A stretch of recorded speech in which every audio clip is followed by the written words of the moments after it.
Hey everybody, this is Gray Paladin. If you have been following my channel, you would know some of the story behind this saber right here, but now I can finally give a review of the Sabertrio Reaver. So without any prior explanation, you can please feel free to check all the videos. I'll put those in the description. I'm just going to go ahead and dive right into it because I've been waiting to do this for a long time. So, this is the Sabertrio Reaver. It is a Neo pixel saber, has a 7-pin NeoPixel connector in there. The basic features on this, I went with a red momentary switch, non-illuminated, and then a gold CoverTech wheel. Eventually, I want to send in these claws. These claws are removable with an Allen key or Allen wrench. I want to send these claws in and have them powder coated to gold and red to match the accent features on the saber itself. So I'll send that away at some point. Maybe I'll do another update video when that's all done. But for now, this review is of the saber out of the box. So it has a length of 11 3/4 inches, and that's from the top of the claw here to the bottom of this claw. If you do not count the claws and go from the actual hilt itself, the aluminum down to the aluminum of the pommel, that's only 11.5 inches. It has a width of 1.4 inches. The saber has 2 choke points. They are the same diameter, and that's 1.2 inches here and here. And when the blade is in, it's very well balanced. Without the blade, this choke point here feels great to hold. Of course, down here, it's very comfortable as well. With a blade in, depending on the length, the longer and heavier your blade, the higher choke point will feel better than the lower. But they're both really nice. And when you're holding out the choke point, you have very comfortable and easy access to your auxiliary switch, which is a tactile switch on the bottom end of the saber. Momentary activation up top, and momentary tactile auxiliary on the bottom. It has a blade depth of 2.2 inches, so it's nice and deep, so no worries about the blade coming loose or flying out on you, especially if you secure it tightly with the blade retention screw, which is right here.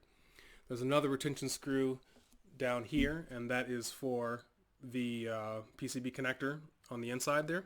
No need to loosen that unless you're going to remove the internals. And on the bottom here, when you look at it, it looks like the speaker is open and exposed. However, it does have a guard on there to protect the speaker. You can more easily see it with the pommel removed. There you can see the guard that's on the inside, and that protects this part of the speaker from being damaged or anything going on the inside and possibly wrecking the speaker. The speaker is plenty loud. It's a 28 millimeter, and with the pommel screwed in, you have a resonating chamber of about 1.5 inches. So when I fire this up, you'll hear that the speaker gives you plenty of volume. Went with the brushed aluminum finish here. I ordered this when they first released the saber, and they did not have a mirrored finish option yet, but they did now offer that as an option if you'd like to get it, but I would have liked the mirrored, but it wasn't available when I ordered the saber. All in all, this is a very comfortable saber. I will warn you though, right up here there are 3 windows on the emitter in between the 3 claws up top. Be careful with your fingers here. If you kind of get your finger on the inside of the edges of those, it could probably cut you a little bit, so be careful. However, it's not as likely that you could accidentally scrape your hand there unless you're putting your fingers in there, because these claws are raised, and that will keep your hand protected away from those sharp-edged windows. And if you're gripping down here by the choke, you're not going to hit that either. And when you light it up, it gives you a nice illumination, all of those windows on the emitter there. But just remember that they are kind of sharp, so I would be careful with those edges. but shouldn't be a problem if you're holding and using the saber properly. You also have 3 claws on the bottom, on the pommel as well. You've got nice detail. They look like slats or grips here in the main body of the saber. Nice and smooth, no edges at all, and each slat here is crowned. It's slightly raised in the center, so it has a really nice grip and feel on there. You're not going to lose this saber when you're holding it and spinning it around and having fun with it, which is really nice. Now, the saber came equipped with 18 sound fonts. Now, Sabertrio gives you 5 bonus fonts, and then the remaining fonts come standard or stock with the CFX board. So to take it out of deep sleep, you just hit the activation switch once. Now it lets you know that it's boot up, and then press the button again and it fires the saber up.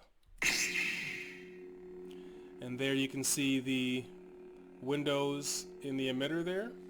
Real nice. Press and hold and it turns the saber off. It does have a mute option. If you press simultaneously the activation and the auxiliary, it will mute the saber. Mute. And then you can see now it's on. I'm going to go ahead and press the lockup so you can tell that it is working. But of course it's muted and you have no sound. So if you are in a sound and an environment where you don't want to use sound and disturb anyone, mute's a great option. Or if you want to save the battery and not use the sound but still have light and spin, then you have that option. To unmute, just press and hold the activation switch and then press again and you're back in business. And then your auxiliary switch, one press will give you your blade deflection or blaster deflection. Press and hold for saber lockup. If you hold the saber down and do a clash while holding the auxiliary, that'll give you your saber lock, or sorry, your tip drag. And then if you press and hold while swinging, that will give you your force effect.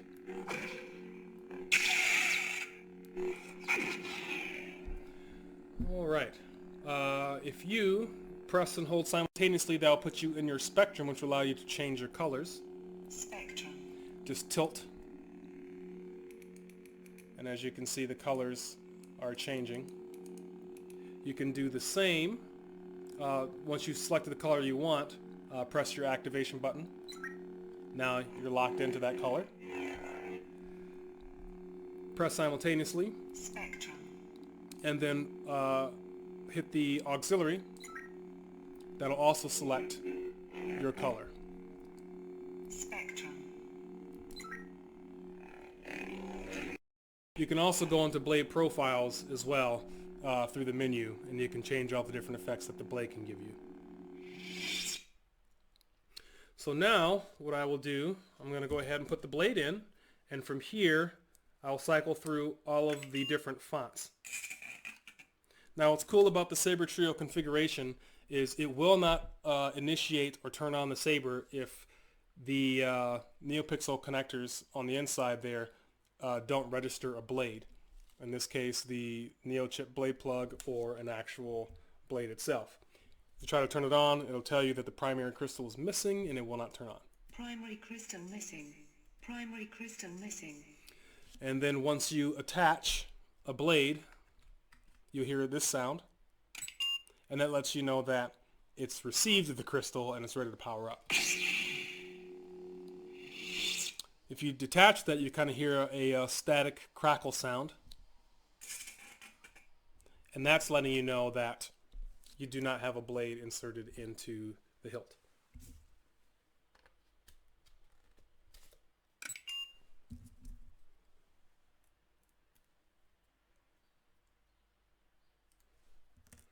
The first sound font is, and this is the bonus added by Sabertrio, that's the light. and it is a smooth swing font.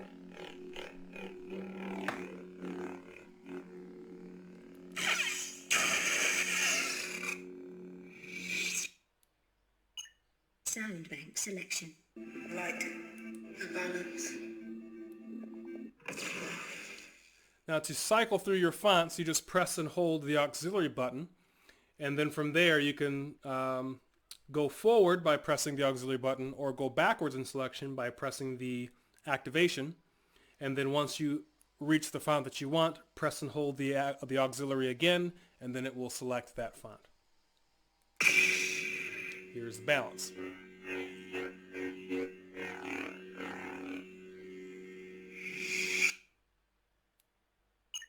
Sound bank selection. The balance. Darkness. Next is the dark.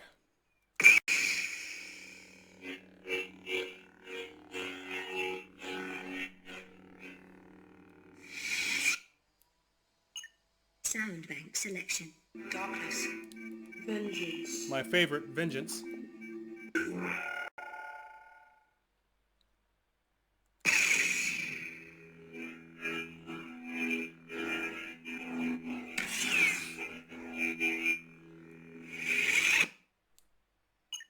Sound bank selection.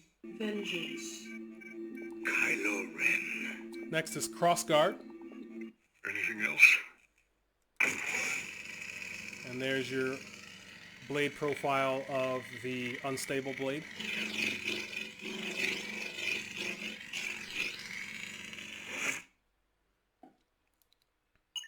Sound bank selection. Kylo Ren. And then all of the smooth swing fonts are in a row. So now we're into the stock. That's going to be Hoth. Then Shatterpoint. Shoto. Negotiator. This is General Kenobi. Crystal Focus. Crystal Focus. And Nebula. Nebula.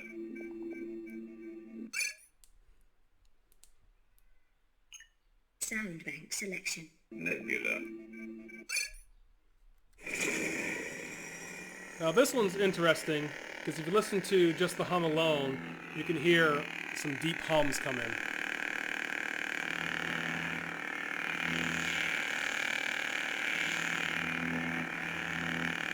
And the cool thing about that is it matches the dimming and the brightness of the blade as it goes.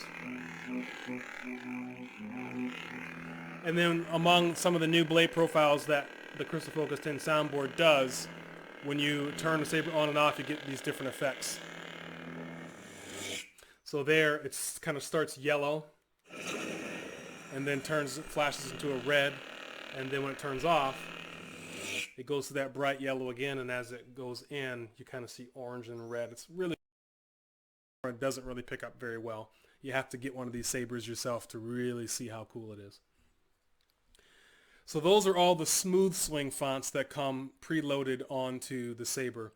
Everything else after that is going to be a standard font. Gray Meat is next. Sound bank selection. Nebula. Grey meat. The Force Unleashed. Control. The Old Republic Crucible. The Old Republic Malign. Nightfall. Revolt. Youngling. And then after that you have your audio player. Audio player. I think it only comes loaded with one track. Not very good music, but you know, it's something to get you started.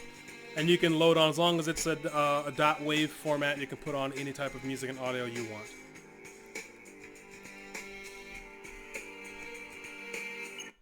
And then after that you have all of your menus. Sound bank selection. Nebula. Grey meat. The Force Unleashed. The Old Republic. The Old Night. Revolt. Youngling. Audio player. SD card USB access. System menu. Exit menu. Light. And then you're right back to your first sound font. Now one nice cool feature about this is if you press, and this only works with NeoPixel sabers, this will not work with an FX saber or one that has an in-hilt LED. So if you press, while the saber is off, if you press the auxiliary switch once, you will get a battery indicator, and it'll tell you how much power is left in the battery. Obviously down here in the red means you're almost out. All the way to the tip when it's green means it's fully charged. Right now I'm at a high yellow, so I probably got maybe I'd say about 70, 60% battery life left in this before I need to charge it. Press it again and that will turn off. Now let's take a look at the inside of the saber.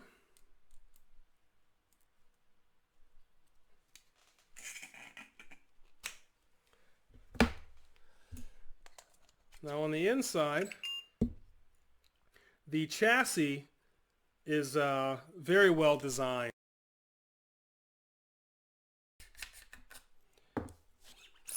And it's designed to lock in. It will not come all the way out because you have to turn it. It has a track that aligns with the screw of the CoverTech wheel. Nice safety feature so that way you don't accidentally, pull out wires and things like that. But there you have your removable lithium-ion battery. They have added a nice pull tab here, so you just pull that and the battery pops right out. Here's your recharge port. So you just plug that in and you can charge up the battery, or you can pull out the battery, swap out the battery with another, or just put this into a charger and charge the battery itself. On the top side, you have your Crystal Focus 10 soundboard with a nice Sabertrio logo sticker to hold it in place there, which is very nice. And then you have your USB access right here on the end, so you can plug that into your computer, into the RICE, and make any type of edits you want to the saber. And then underneath that is your SD card. Now it's in there pretty snug and good, so you can press it with your finger, but it's awful difficult to pull out with your finger. Tweezers are most likely going to be needed or recommended to pull that out rather than trying to use your fingers. It's just going to be, unless you have nails or something like that, it's a little bit of a challenge to get the SD card out with your fingers. So you can get to it. It's much easier if you use a pair of tweezers. To put the chassis back in, just make sure if it doesn't go, you have to just turn it a little bit, make sure that the groove lines up with the CoverTech wheel, and from there it pushes all the way in. Screw in your pommel, and your saber is ready to go again. So that's all I have on this. I want to again point out that Sabertrio is an excellent company. They communicate extremely well, and they're not focused on just trying to make money. This is a company that's focused on customer satisfaction. You can tell that they love Star Wars, they love lightsabers, and they want to share that passion with all of us. You can get a great saber loaded with lots of toys and bells and whistles for a very affordable price for what you're getting. So kudos to Sabertrio. You did an awesome job on the design of the saber. All of your sabers are pretty great. This is the only Sabertrio saber that I have, but I might get another one down the road. So anyway, I hope this review was helpful to you in your research for other lightsabers, or just fun to look at, because I like lightsabers. I like building them, installing them, and doing reviews of them, and of course playing with them. So thank you very much for tuning in and watching, and may the Force be with you.